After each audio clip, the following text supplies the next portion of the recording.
Welcome back. Today we're looking at a set of administration actions that really push the boundaries of presidential power and how economic and tech decisions get framed for the public. And what really stands out is this tension, right? You have this very aggressive use of federal power, like with the National Guard. But then on the other hand, you have this careful framing of things like 6G spectrum or inflation reports, trying to sell them as a clear win for the American public. And as soon as you touch military assets on U.S. soil, that legal foundation, it had better be absolutely perfect. Let's start right there. The president's emergency action federalizing the National Guard demonstrated insufficient legal grounding, which led to judicial intervention based on statutory interpretation. Yeah, that's the core of it. The material shows the Supreme Court denying a stay in Trump versus Illinois. And the president was leaning on a specific statute, 10 U.S.C. Section 12406. Exactly.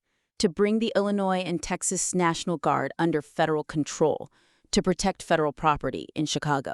The justification being that they couldn't execute the laws with, and this is the key phrase, regular forces.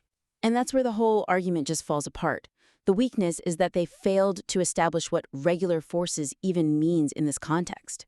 They needed to prove it meant civilian law enforcement, like ICE or FPS, and not the U.S. military. But they didn't. And that created this huge legal vacuum, because then you run headfirst into the Posse Comitatus Act. Which is, for anyone who doesn't follow this, the fundamental wall separating the U.S. military from domestic law enforcement. Precisely. And the court pointed this out. The president's power here is severely limited by that act. If the military can't execute the laws at home, what gives the federalized Guard the authority to do so? They just left that question completely unanswered. Which makes the entire action legally vulnerable. And that's not just an academic point. It creates massive uncertainty for the troops on the ground. So what's the fix? How should they have approached this? Well, the suggestion is that when you're executing these high-stakes orders, the legal justification has to be ironclad from the start. You have to preemptively address the conflicts, especially something as fundamental as Posse Comitatus. So instead of just hoping it wouldn't be a problem? You tackle it head-on. As a concrete example, instead of this vague claim of inherent authority, they needed to cite a specific act of Congress exception. Like the Insurrection Act? The court even noted they didn't bring it up. Exactly. Now, invoking the Insurrection Act comes with its own massive political baggage, I get that. Of course. But at least it provides a clear statutory path.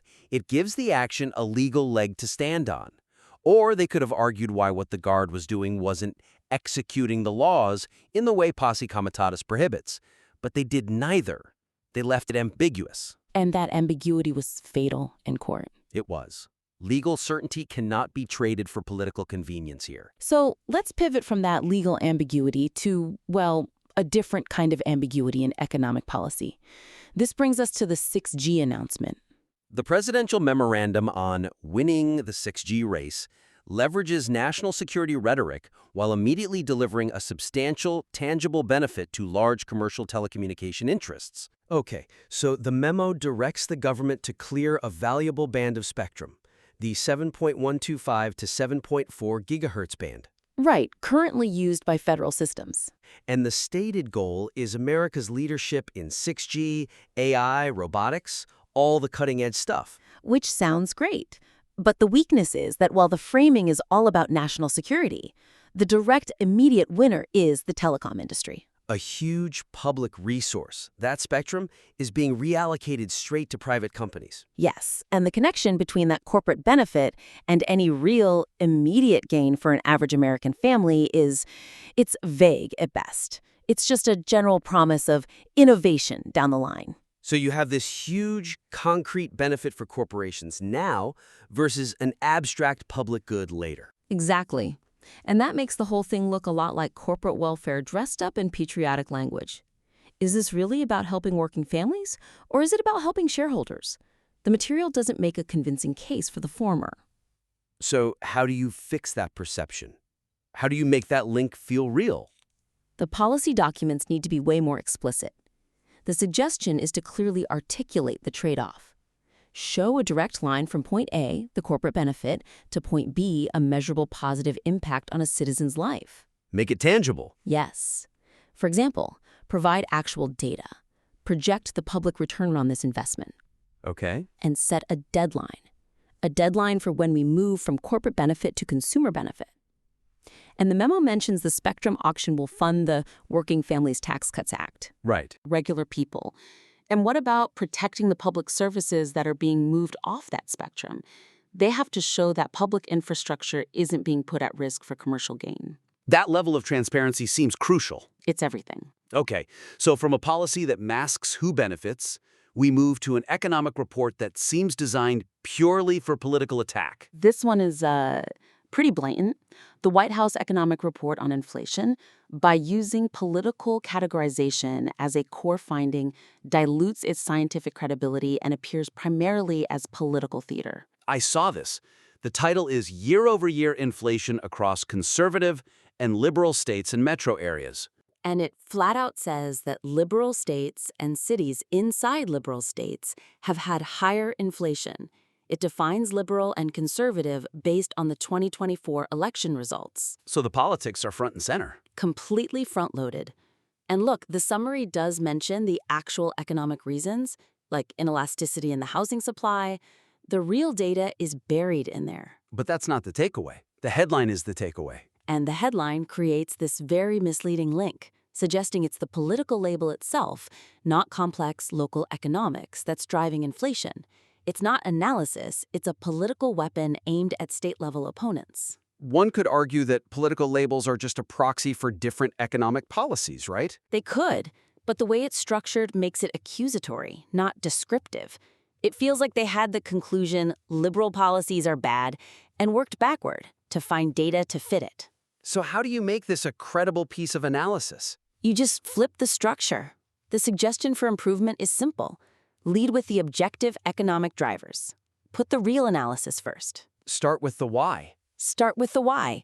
Relegate the political labels to an appendix, or maybe a small descriptive section at the end, after you've proven the economic case. Prioritize economic truth over a partisan headline. So a concrete example would be? Change the headline. Focus it strictly on the economic mechanism. Something like, analysis shows states with inelastic housing supply experienced greater inflationary pressure. Which is neutral. It's neutral and it's accurate. Present the data based on those objective metrics. Let the readers see the connection between housing policy and price increases, and let them draw their own conclusions. It makes the report stronger, more credible, and much harder to dismiss as just partisan noise. Okay, that makes perfect sense. So we've talked about actions that were legally shaky and politically charged. Right. But the material also included a genuinely positive action that was, for some reason, completely buried. And this is a huge point about narrative and impact.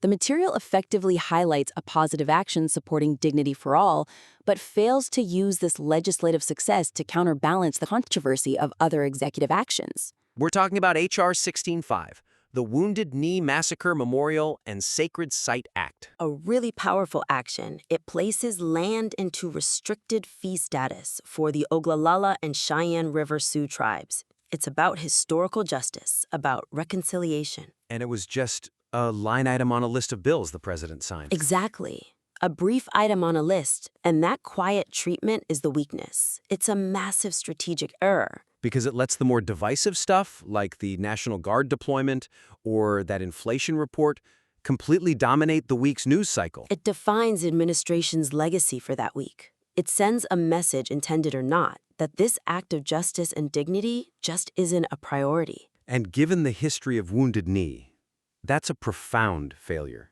This isn't just another bill, it's a landmark act of healing. It is. To treat it like a footnote suggests they don't grasp the symbolic weight of what they just did.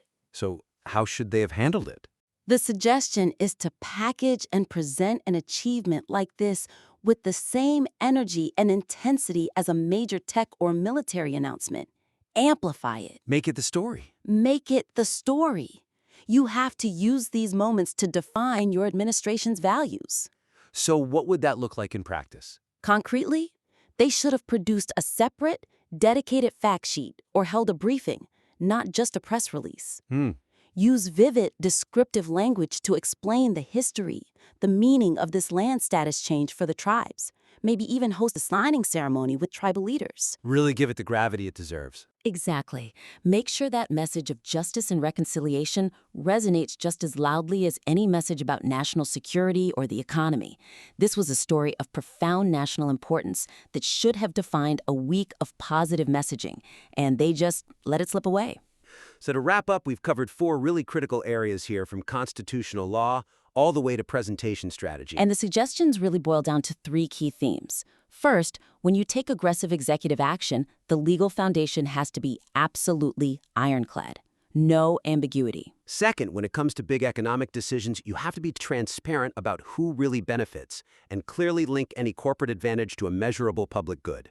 And finally, structure your analysis to prioritize objective truth over partisan attacks. And when you do something genuinely good, like the Wounded Knee Act, shout it from the rooftops. Don't bury it. These are the steps to make sure the material is robust, logical, and actually supports the administration's goals in a way that minimizes risk and maximizes the positive impact for all Americans. We look forward to seeing the revised material. Please feel free to submit your work back to us anytime for another critique.